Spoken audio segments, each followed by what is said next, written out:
Bismillahirrahmanirrahim. Assalamualaikum warahmatullahi wabarakatuh. Apa kabar anak Umi? Semoga anak Umi semuanya dalam keadaan sehat walafiat. Anak Umi yang cerdas, soleh dan solehah, tetap semangat dan terus semangat. Baik, Umi mohon perhatikan poin-poin pembelajaran yang telah Umi persiapkan ini. Anak Umi yang soleh dan solehah, sebelum kita mulai pembelajaran hari ini, marilah kita berdoa terlebih dahulu. Bismillahirrahmanirrahim. Raditu billahi rabba wa bil islami dina wa bi muhammadin nabiyya wa rasulah. Rabbi zidna ilma warzuqna fahma. Amin ya rabbal alamin. Semoga pembelajaran hari ini diberkahi Allah Subhanahu wa taala. Amin ya rabbal alamin. Baik, anak Umi yang cerdas, soleh dan solehah, sekarang kita masuk ke pelajaran kita ini dengan judul sujud tilawah. Perhatikan ya. A. Kompetensi inti. 1. Menghargai dan menghayati ajaran agama yang dianutnya. 2. Menghargai dan menghayati perilaku jujur, disiplin, santun, percaya diri, peduli, dan bertanggung jawab dalam berinteraksi secara efektif sesuai dengan perkembangan anak di lingkungan, keluarga, sekolah, masyarakat, dan lingkungan alam sekitar, bangsa, negara, dan kawasan regional. 3. Memahami dan menerapkan pengetahuan faktual, konseptual, prosedural, dan metakognitif pada tingkat teknis dan spesifik, sederhana berdasarkan rasa ingin tahunya tentang ilmu pengetahuan, teknologi, seni, budaya dengan wawasan kemanusiaan, kebangsaan, dan kenegaraan terkait fenomena dan kejadian tanpa mata. 4. Menunjukkan keterampilan menalar, mengolah, dan menyaji secara kreatif, produktif, kritis, mandiri, kolaboratif, dan komunikatif dalam ranah konkret dan ranah abstrak, sesuai dengan yang dipelajari di sekolah dan sumber lain yang sama dalam sudut pandang teori. Kompetensi dasar 1.10. Melaksanakan sujud syukur, sujud sahwi, dan sujud tilawah sebagai perintah agama. 2.10. Menunjukkan perilaku tertib sebagai implementasi dari sujud syukur, sujud sahwi, dan sujud tilawah. 3.10.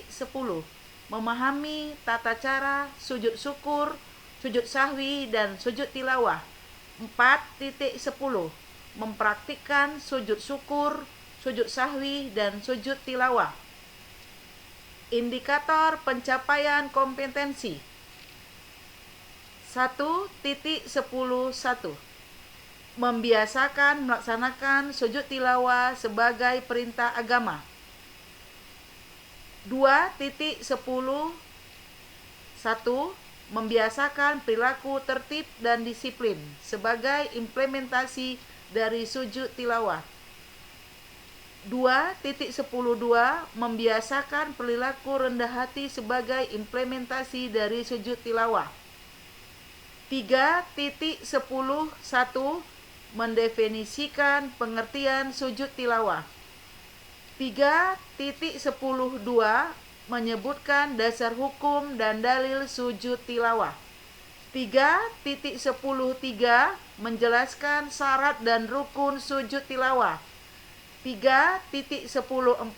Menganalisis sebab-sebab sujud tilawah. 3.10.5 mengevaluasi pengertian dan ketentuan. dalam pelaksanaan sujud tilawah. 4.11 mendemonstrasikan pelaksanaan sujud tilawah.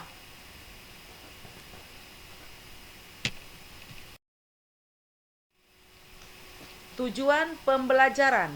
Setelah selesai melaksanakan berbagai aktivitas dalam pembelajaran dengan pendekatan scientific model discovery learning, metode ceramah, diskusi, dan tanya jawab.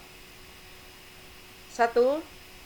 Peserta didik mampu mendefinisikan pengertian sujud tilawah secara bahasa dan istilah dengan percaya diri, baik dan benar. 2. Peserta didik mampu menyebutkan dasar hukum dan dalil sujud tilawah menurut syariat Islam dengan santun, baik, dan tepat. 3. Peserta didik mampu menjelaskan rukun dan syarat sujud tilawah menurut syariat Islam sebagai berikut. 4. Peserta didik mampu menganalisis sebab-sebab sujud tilawah dengan sempurna. 5. Peserta didik mampu mengevaluasi pengertian dan ketentuan dalam pelaksanaan sujud tilawah. 6.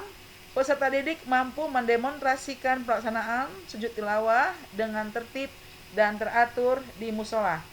Ingat nak Umi, semuanya udah Umi bacakan. Ini semua harus disesuaikan dengan yang diharapkan dari sekolah, KKM sekolah dengan nilai 75 KKM-nya. Ya nak Umi.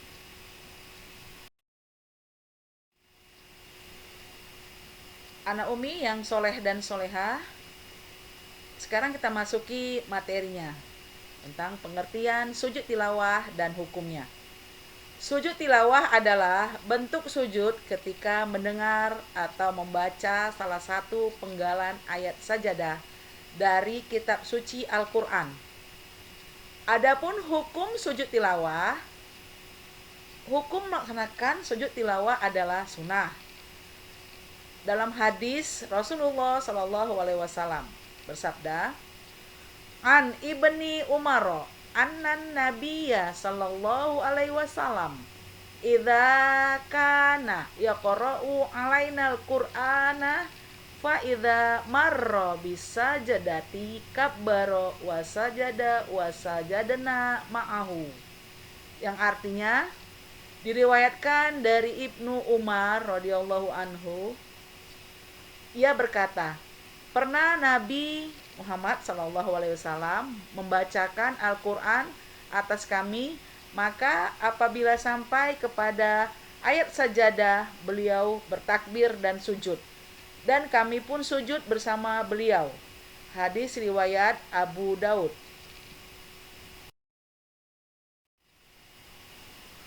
Sekarang perhatikan kembali anak Umi. Ini tentang syarat dan rukun sujud tilawah. Perhatikan anak Umi ya. Ini Umi jelaskan syarat sujud tilawah. Agar ibadah kita menjadi lebih sempurna, kita harus memperhatikan syarat sujud tilawah. Sebagai berikut. 1.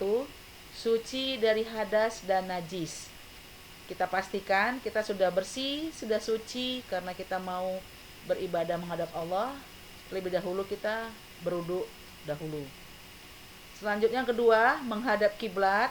Kita tahu sudah di mana arah kiblat kita masing-masing yang sudah ditentukan dengan syariat Islam. Yang ketiga, menutup aurat.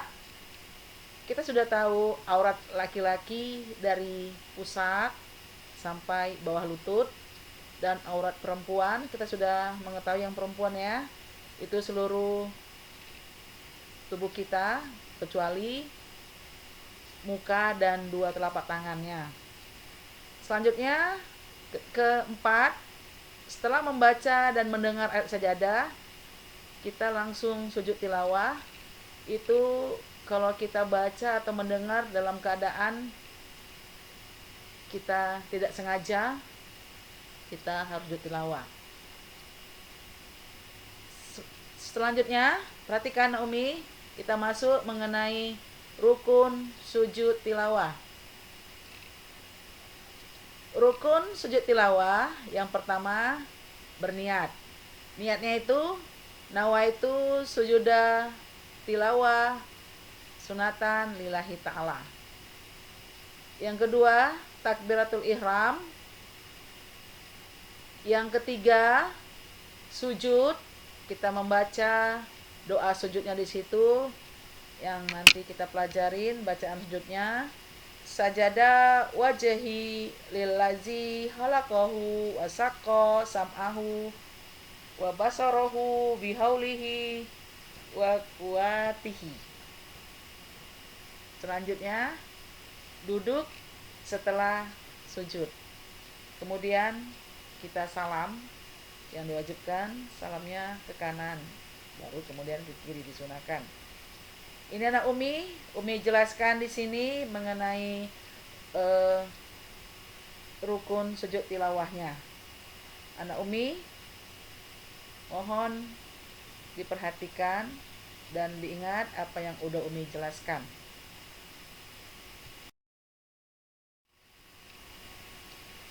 Sekarang kita masuki sebab-sebab sujud tilawah.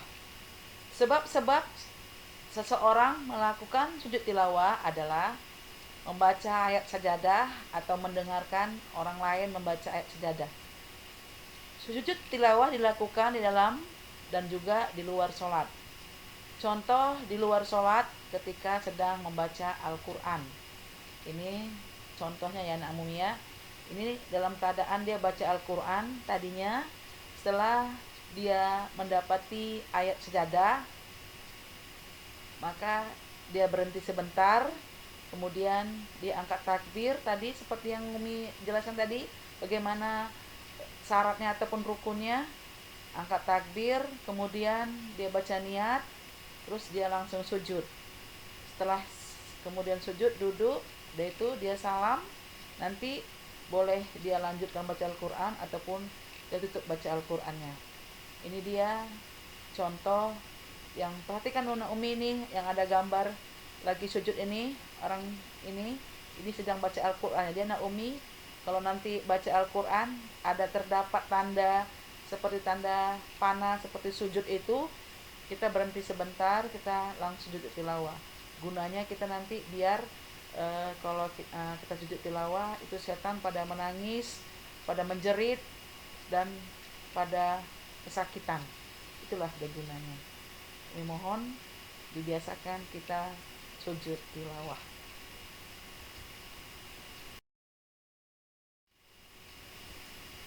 Anomi, sekarang tata cara bagaimana kita melakukan sujud tilawah.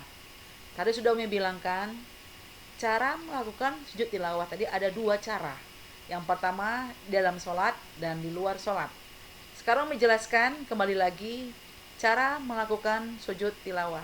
Cara yang pertama yaitu cara melakukan sujud tilawah adalah hanya satu kali sujud saja ketika menjumpai ayat sajadah.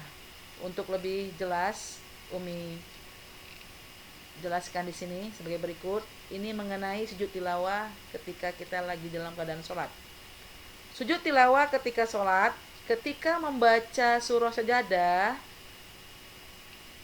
kebetulan kita jumpai ada ayat sajadah, maka langsung sujud satu kali dan membaca doa sajadahnya sebagai berikut. Sajada wajhi lillazi khalaqahu wa saqqa sam'ahu wa basarahu bihaulihi wa quwatihi. Yang artinya, aku sujud kepada Tuhan yang menjadikan diriku, Tuhan yang membukakan rahmat, pendengaran dan penglihatan dengan kekuatannya. Setelah sujud, kita langsung berdiri lagi dan meneruskan sholatnya sampai selesai, sampai salam. Itulah dia cara sujud tilawah yang kita lakukan di dalam sholat. Ingat ya anak Umi, waktu pas kita sujud tilawah ketika di dalam sholat itu tidak ada ruku. Setelah kita membaca ayat sajadah, kalau kita berjamaah sama imam, kalau imamnya sujud, maka kita sujud. Perhatikan Umi, kalau imamnya tidak sujud, maka kita tidak perlu sujud. Kita ikuti apa yang dilakukan imam. Imam baca ayat sajadah, namun imam gak sujud, kita gak usah sujud. Jika imam membaca ayat sajadah, langsung imam sujud, tidak pakai ruku ya anak umi, langsung sujud, maka kita ikuti imamnya. Kemudian imam langsung berdiri kembali menyelesaikan sholatnya.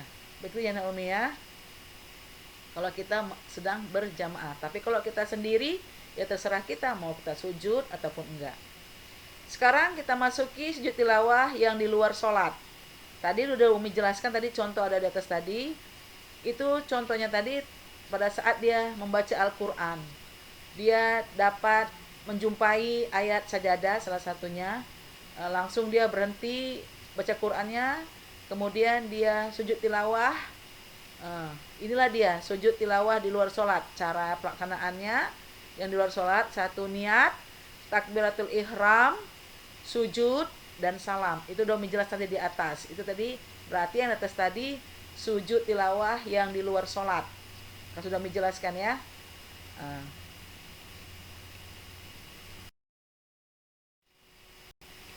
Nah sekarang anak umi perhatikan nih dalil sujud tilawah. Dalil ini menyatakan kalau kita sedang baca sajadah, kita langsung sujud biar setannya pada nangis, menjerit. Inilah dia, ini bacakan ya. Dalil sujud tilawah.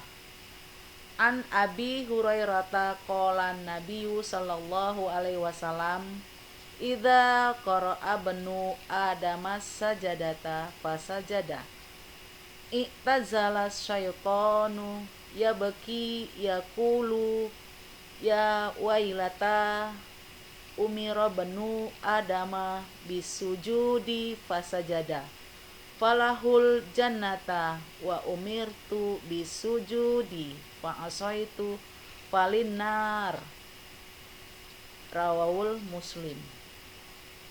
Artinya diriwayatkan dari Abu Hurairah radhiyallahu anhu, ia berkata, Rasulullah Shallallahu alaihi wasallam bersabda, apabila seseorang membaca ayat sajadah lalu ia sujud, maka menyingkirlah setan dengan menangis berkata, sungguh celaka manusia diperintah sujud lalu ia sujud, maka baginya surga.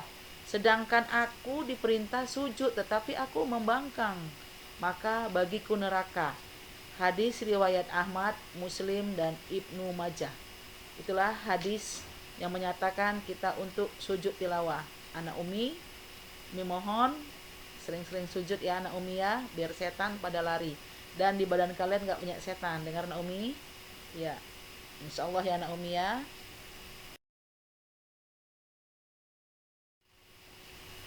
Selanjutnya ya anak umi, ini sekarang ayat-ayat sajadah. Ini ayat-ayat ini harus diperhatikan. Tanpa ayat ini kita tidak bisa melakukan ayat sajadah, karena ayat sajadah ini tergantung apa yang sudah ditentukan dalam Al-Quran. Yang pertama sajadahnya surah Al-A'raf. Ini terletak di akhir ayat. Kalau ayatnya dia ayat ke-206 ya Naomi. 2 surah Ar-Ra'du ayat 15. 3 surah An-Nahl ayat 50. 4 surah Al-Isra ayat 105. 5 surah Maryam ayat 58. 6 surah Al-Hajj ayat 18. 7 surah Al-Hajj lagi ayat 77. 8 surah Al-Furqan ayat 60. 9 surah An-Naml ayat 26. Ini semua ayat sajadah ada 15 ya anak umi. Ingat 15 ayat sajadah. Perhatikan nanti selanjutnya ya. Sekarang nomor 10, lanjutannya ayat sajadahnya ya. Surah As-Sajadah ayat 15. 11 surah Shad ayat 24. 12 surah Hamim ayat 38. 13 surah An-Najm akhir ayat. Itu ya tadi An-Najm itu akhir ayat. Itu surah ke-62 ya Umi ya. Surah 14 surah Al-Insyikok itu ayat 21. Surah yang ke-15 surah Al-Alaq itu ayat 19. Itu di akhir ayat juga ya anak umi. Demikian itu ayat-ayat sejadah, ada yang 15. Itu kalau bisa harus kita hafal, ya harus kita ingat. Kalau nggak, kita nggak tahu mana surah sejadahnya. Ya kok bisa Umi hafal. Semangat yang pentingnya kalau menghafalnya. Bismillah gitu Umi ya, anak Umi ya. Nah sekarang anak Umi kita masuk hikmat sujud tilawah. Anak Umi semua tetap semangat ya. Terus semangat. Jangan tuh Umi lagi menjelaskan ini nanti nggak paham kalau kalian ngantuk ya. Ya anak Umi perhatikan lagi ini hikmahnya, hikmah sujud tilawah. Adapun hikmah sujud tilawah yang kita telah lakukan itu satu, setan akan selalu menghindari dari kita. Nah, karena setan adalah makhluk Allah yang tidak pernah bersujud dan tidak senang melihat orang bersujud. Sombong itu ya, Umi ya. Gak usah diikuti. Kok bisa pun gak usah masuk badan kita itu. Jadi kalau kita nanti ikut kayak setan, udahlah, nerakalah sama kita. Maka Umi mohon sama anak Umi selalu sujud tilawah biar setan gak deket sama kita, takut sama kita dari setan itu. Yang kedua, kita akan memperoleh jaminan surga dari Allah Subhanahu wa taala. Alhamdulillah, kalau anak Umi melaksanakan sujud tilawah dengan ikhlas, Allah akan jamin surga karena kita mungkin salah satunya karena setan gak dekat sama kita, maka kita terus selalu berbuat baik kepada Allah, selalu ingat kepada Allah. Yang tadinya sholatnya banyak yang bolong-bolong, dengan kita rajin sujud tilawah, maka setan udah gak sama kita. Itu setan tuh masuk di pembuluh darah kita tuh ya anak Umi ya. Jadi kok bisa kita rajin sujud tilawah biar setan gak nempel di badan kita.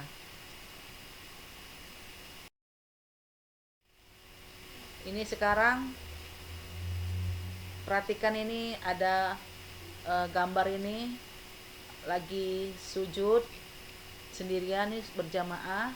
Ini sujud, ini yang lagi baca Quran ini anak Umi, dia sujud ini dalam keadaan sujud tilawah di luar sholat anak Umi ya. Tadi udah Umi jelaskan.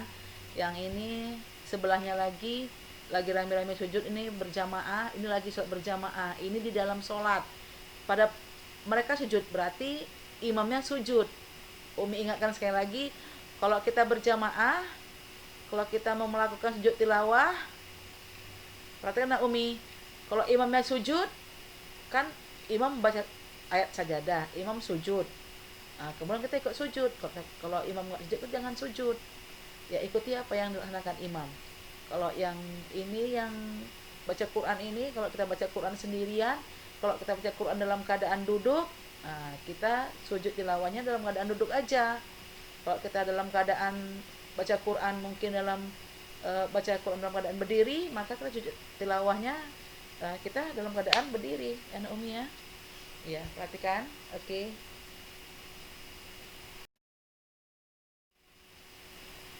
Sekarang kita masuki anak Umi ya, lembar kerja peserta didik yang pertama. Ini lembar kerja nanti kalian kita melalui diskusi ya, didiskusikan ini.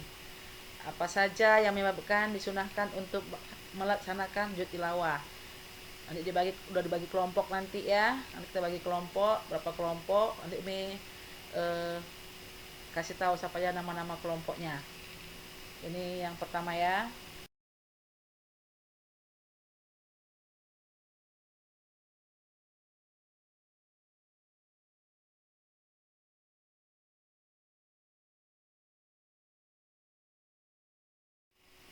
Ini anak Umi, sekarang soal pilihan berganda ini dikerjakan nanti. Tadi kan sudah selesai, udah di lembar kerjanya LKPD-nya udah Umi jelaskan tadi kan, 1, 2, 3 nanti harus dijawab itu. Ini sekarang soal pilihan ganda ini Umi mau mengetahui sampai di mana kecerdasan kalian, sampai di mana kepahaman kalian, sampai di mana materi-materi yang udah Umi berikan. Kalian harus mengerjakan ini biar tahu Umi nilai kalian yang kalian peroleh dari materi yang udah Umi sajikan tadi, udah Umi kerjakan tadi. Umi mohon kerjakan dengan teliti dan baik ya.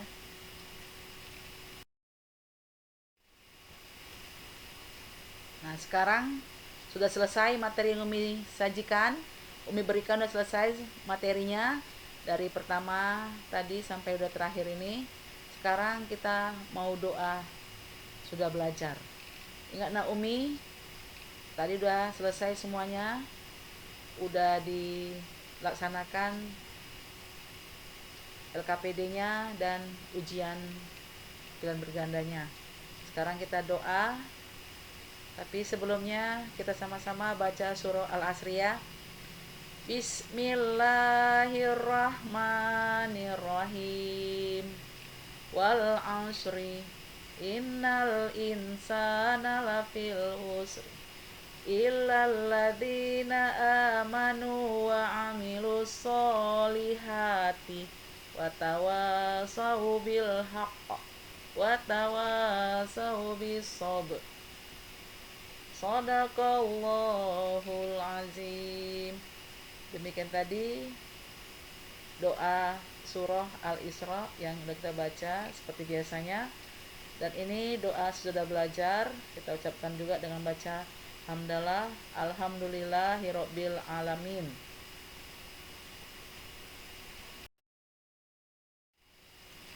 Setelah kita berdoa alhamdulillahirabbil alamin, selesai pembelajaran pada hari ini, materi udah disampaikan, tugas-tugas udah disampaikan, jangan lupa nilai tadi udah disampaikan. Siapa nilai terendah itu mohon nanti diberikan Umi kasih tugas remedialnya, kalian harus ngerjakan di rumah.